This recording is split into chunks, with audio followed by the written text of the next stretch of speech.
See the helium then being released from the stars and supernovas, congealing into all the things we see on the periodic table. The foundations, the very molecules and building blocks of the universe, all were once helium that turned into the heavier particles that joined together to form water, carbon, the more complex molecules, all the meteors being drawn together, these chunks of matter, by gravitational forces forming planets. See it? Those planets weren't there before, but the stuff that made them were always there. You see birth of a planet. See the death of the other things that made the planet up. Once again, see the dirt of the planet. See that dirt, that carbon that once came from the supernovas. See it? That once came from the Big Bang. And realize that that dirt's going to turn into the molecules and the building blocks of trees, plants, being absorbed from the plants into the animals that eat them, being released back into the dirt as the animals rot and die, being absorbed into people as they eat the animals. It's all the same stuff. When you stare death in the face, you realize there's no death. It's the same damn stuff just transforming itself into ultimate manifestations. But you're not going to see that unless you start looking at death. Stop running from it. See yourself rotting. See it every day. Because by God, it's going to happen. But when you see it, you start to remember what you really are. You start to remember that you're just a manifestation of everything around you. The universe is a flowing mass of energy. I've met thousands of people that don't see this. All they see is themselves, the continuum, the flow of this energy, and they think that this is what they are. They forget. So they build religions up. And the religions tell them that God is going to let them resurrect and the matter's going to come back and they're going to have it for all eternity. Well, that's not life. That's being stuck in a form, a shape, not the flowing of consciousness. True definition of resurrection is when you wake up and you find out you never died in the first place. Changing form and shape is not death. And in order to realize it, you've got to stare death in the face. What does this have to do with magic? Everything. The number one stumble block of manifesting your magic is fear.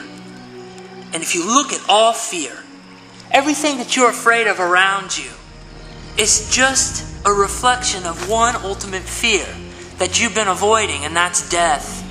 Don't be afraid of your death. It's not death. When the carbon molecules dissolve back into hydrogen and helium and oxygen, they realize that they weren't the carbon molecule in the first place. They begin to wake up to what they really are. Someday the universe is going to return, be drawn back by the gravitational forces into one singularity again. It's going to become one infinite point, one infinite thing with no separation. At that point, the universe is going to remember again what it really is. The continuum of the universe is just a cycle of remembering what you are, forgetting what you are. Remembering what you are, forgetting what you are. It's the very breath of God. Each universe that emerges is the heartbeat and breath of God. Stare death in the face and remember what you are. Remember, this used to be live, green. This wood's rotting. If I rub it together like this, it's going to just come right apart.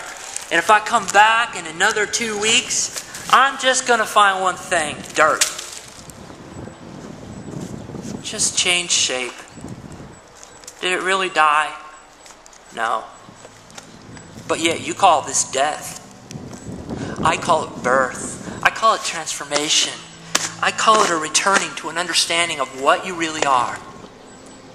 In order to manifest your magic, you cannot be afraid of death. There is no mystic that fears death. And the reason why the mystics do not fear death is because every day of their lives, they stare death in the face. And when it comes time for you to die, you'll already realize you died 100 times over. You won't be afraid. And you'll be able to change shape, vibration, go into the astral world to realize you weren't the carbon molecule, you were the oxygen, the hydrogen, everything that made up the carbon molecule. And in that state, you'll be able to flow more freely. You're in a higher state. Different body.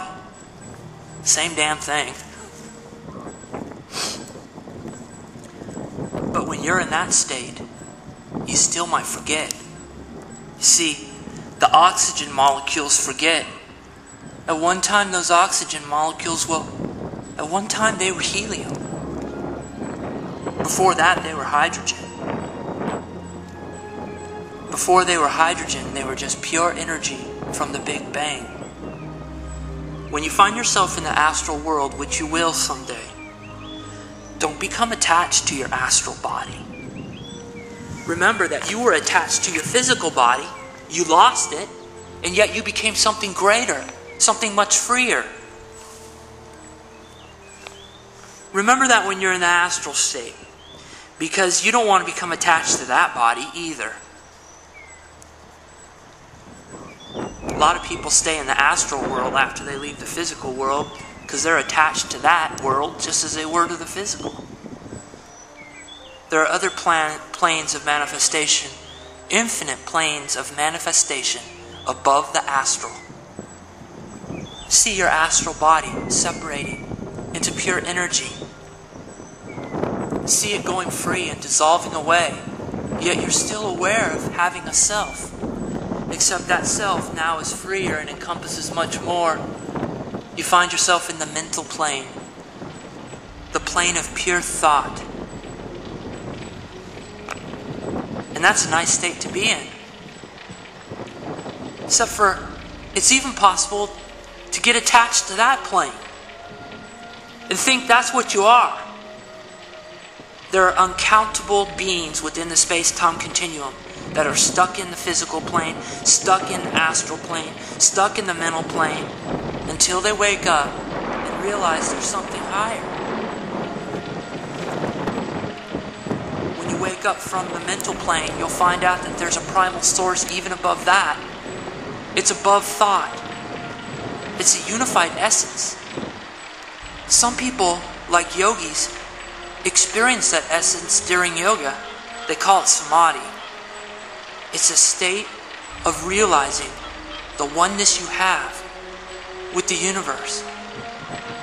In fact, in the state of samadhi, you become the universe.